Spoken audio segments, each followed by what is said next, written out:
Oke, balik lagi dengan Kang Mehmet di sini di Clovertech ID.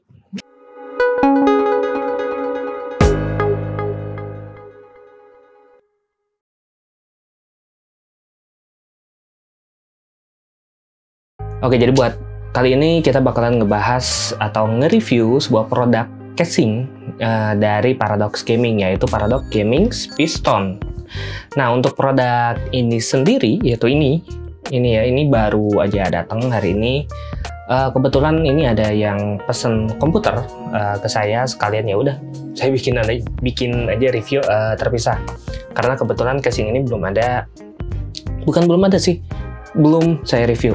Jadi ya udah saya buat sekalian bikin reviewnya kayak gimana. Oke, sebelum kita mulai, buat kalian yang pengen diskusi seputar komputer, kalian bisa gabung di Discord Clovertech ID, untuk link ada di deskripsi. Terus buat kalian yang emang suka dengan konten-konten ini, jangan lupa buat like, subscribe, dan nyalain lonceng notifikasinya. Oke, langsung aja kita ke casingnya. Oke, ini untuk produknya itu Paradox Gaming Piston. Untuk dimensinya sendiri, yaitu dia mempunyai dimensi 41 cm kali 20,2 cm dikali 42,3 cm gitu. Jadi ya ini sebenarnya untuk ukurannya standar ya, standar ATX lah. MATX. Soalnya ini emang supportnya cuma buat MATX dan juga Mini ITX. Oke, kita ke bagian depan dulu. Nah, yang saya suka dari casing ini yaitu bagian ini. Nah, ini bisa dilepas pakai magnet. Nah, ini ada buat magnet, bukan magnet, ini sih baut ya sebenarnya ya. Cuman dia nempel nih ke sini. Nah, ada buat magnet-magnetnya gitu. Ini magnet-magnetnya nih yang kecil-kecil. Jadi kalau misal mau ngebersihin itu dia gampang, mudah. Karena nggak perlu sampai buka bagian bawahnya sini gitu kan. Nggak perlu di-protect gitu.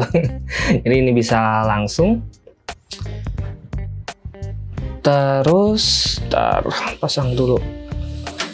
Nah, masangnya juga gitu doang, gampang banget. Oke, kita lanjut ke bagian atas deh. Nah, untuk bagian atasnya sendiri ini ada tombol power, terus LED indikator, hard disk dan juga power, tombol reset, terus untuk jack audio, USB 2 ada 2 dan USB 3 ada 1. Oke.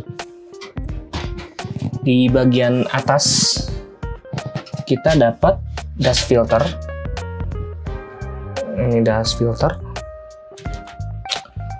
Untuk kapasitasnya sendiri ini bisa sampai 140 mili ya, atau 14 cm. Untuk fan-nya 2 buah.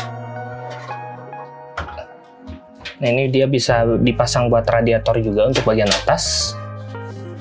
Nah, ngomong-ngomong kalau misal soal radiator, saya kalau misal dipasang di depan, nah ini kayaknya dia gak muat buat radiator ya, karena nanti bakalan mentok nih ke bagian kabel-kabel yang ada di atas ini. Terus kan radiator biasanya di sebelah dalam sana ya, ini nggak ada sela, jadi kemungkinan bakalan nyangkut. Oke, itu tadi bagian ininya. Terus bagian samping atau side panelnya ya, ini ada kaca nih sebenarnya. Nah, ini belum saya buka, kita letekin. Oke, nah ini modelnya itu model jendela, jadi bisa dibuka kayak gini. Ini juga cukup enak karena ya itu, kalian nanti gak perlu buat buka baut dan sebagainya, kalian tinggal diginiin aja. Terus kalau misal kalian mau lepas kacanya, kalian tarik ke atas. Ini karena masih kosong, casing malah keangkat. Oke. Nah ya, jadi kayak gini ya kalau misal ternyata kalian buka si side panelnya. Oke, lanjut. Untuk di dalamnya sendiri, ini tadi udah disebutin bahwa ini hanya muat untuk ukuran MATX ataupun Mini ITX ya. Terus kita di sini udah dapet satu fan pre-install, yaitu Paradox Gaming Blade 2 yang auto change. auto apa ya, rubah-rubah warna gitu. Jadi dia gak bisa diatur, dia bakalan ngerubah warnanya secara otomatis. Nih udah ada PSU cover, jadi bakalan lebih rapi nanti buat si casing kalian ya.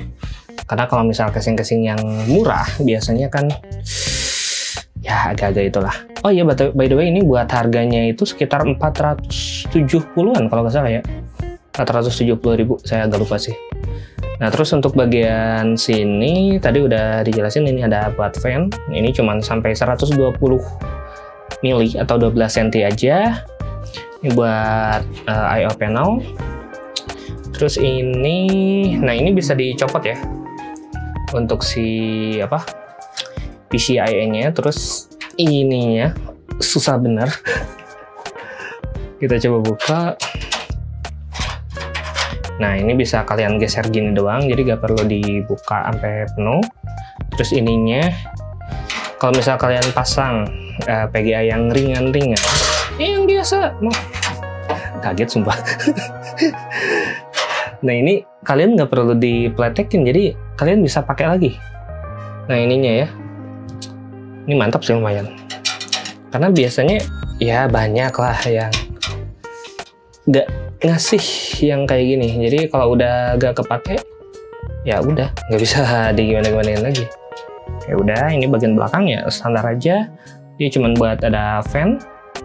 Udah gitu 4 slot PCIe. Terus ini buat power supply. Power supply-nya untuk ukurannya ukuran ATX standar ya. Terus coba kita buka bagian belakang. Oke. Terus ini agak cukup berat ya tutupnya ya. Ini lumayan loh build quality-nya. Gak kaleng-kaleng gitu. Gak kaleng banget. Bahannya pasti kaleng gitu kan. Oke, di sini ini ada kabel-kabel seperti biasa. Terus, nah ini kita dapat paketan baut-baut. Oke, kita buka. Nah ini kan ada buat USB, tombol ini buat hard disk. Ada hard disk, ini power switch, reset, LED power. Ini standar lah ya, ini USB, ini audio. Oke lah, standar kayak biasa. Nah untuk penempatan media penyimpanan macam kayak hard disk ataupun SSD, kalian cuman disediakan 2 slot SSD dan juga 2 slot buat hard disk 3,5, yaitu yang di bagian bawah ini. Ini buat power supply kalian. Ini udah gini aja. Oke, di dalam ini tadi yang baut-baut kita dikasih ini nih, untung dikasih speaker. Jadi buat kalian yang nggak tahu, speaker buzzer ini namanya ya, atau buzzer speaker. Ini fungsinya kalau misal ternyata ada kesalahan atau error di motherboard kalian atau di komputer kalian, dia bakalan bunyi. Oke, ini buat baut-baut di motherboard yang ini. Kelihatan ya, ini ada stand off-nya juga. Nah ini buat ngencengin si hard disk. Ini yang kayak gini ya, buat ngencengin si hard disk dia. Nah ada ini juga, ini dipasang gini kalau salah sih. Nah bener, ini buat si hard disk juga, buat masuk ke si relnya tadi, penguncinya ya. Terus kita juga dapat ini. Kayaknya yang tadi buat ini deh. Kayaknya ini buat ini. Buat fan deh. Kayaknya ya. Mungkin. Kayaknya buat fan sih. Oke, jadi ini ada yang panjang nih. Fungsinya tuh buat apa? Buat bentar. Jadi di bagian depan, nah bagian depan sini kan kalau misal kita buka, nah di sini kan kalau ini bisa dipasang sampai 3 fan, 1, 2, 3. Nah yang bawah sini itu dia pakai baut yang tadi yang panjang. Nah pakai baut yang ini, nggak kelihatan ya. Nah pakai baut yang ini baut yang biasanya dipakai di radiator. radiator IO water cooling gitu. Jadi kalian tinggal pasang di sini ataupun di bagian atas gitu kan. Nah, tuh udah pas. Cek emang udah buat ini. Oke. Jadi buat depan tadi bisa buat 3, belakang fan 1, di atas tadi 2, udah ada meshnya juga. Oh, bagian bawah. Nah, bagian bawahnya ini nggak bisa dibuka ya, jadi bukan dudukan si harddisknya itu bukan yang dibuka dari bawah. Terus ini kita dapat dust filter juga nih. Nah, jadi buat biar power supply kalian nggak banyak debu atau gampang dibersihinnya, gampang dibersihin dari debunya. Kok susah? Kok susah? Jadi kayak gitu. Oh, cuman ini nih si fan-nya. Ntar buka dulu. Jatuh ke kepala. Nah, dia tuh ada ininya. Jadi ada 2 bagian deh. Bisa kelihatan nggak ya? Oke, jadi ini ada tulisannya isolated interface. Dari sini power, ini fan ke belakangnya. Nah, ini kalau misal nggak pakai ginian, dia si fan-nya itu dia nggak bakalan nyala LED-nya. Oke, sekarang kita coba aja ya. Ini saya pakai adapter nih, adapter 12 volt buat nyalain si fan-nya. Jadi untuk ininya power. Oh, ini dari sini doang. 12 volt harusnya sih nggak masalah ya. Kita coba dah. Oke, jadi dia cuman muter aja, tapi si LED-nya gak nyala karena dia itu, nah ini ada pemisah, gak kelihatan ya. Ntar zoom.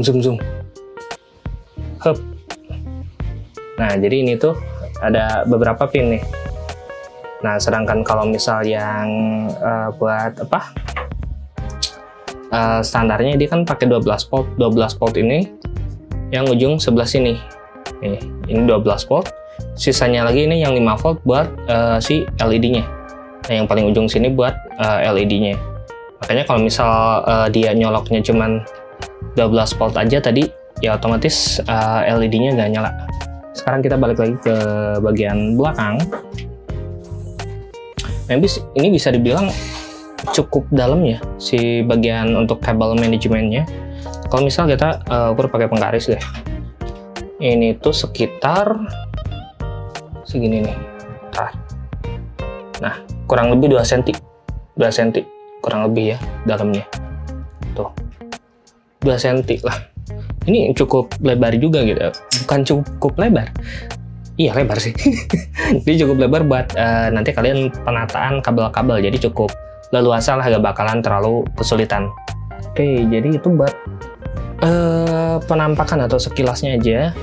Kalau buat hasil rakitan tampilannya nanti bakalan saya menyusul gitu kan. Setelah saya rakit sih komputernya jadi mungkin ya beberapa hari ke depan lah. Oke, jadi mungkin segitu aja buat video kali ini. Jangan lupa buat like, subscribe, dan nyalain lonceng notifikasinya. Saya Kang Mehmet pamit, bye. Buat kalian yang nggak tahu, kalau misal syuting kayak gini tuh bisa bikin keringetan. Panas ini lampu, sumpah. Lampu-lampu di sana sini itu bikin gerah, tahu.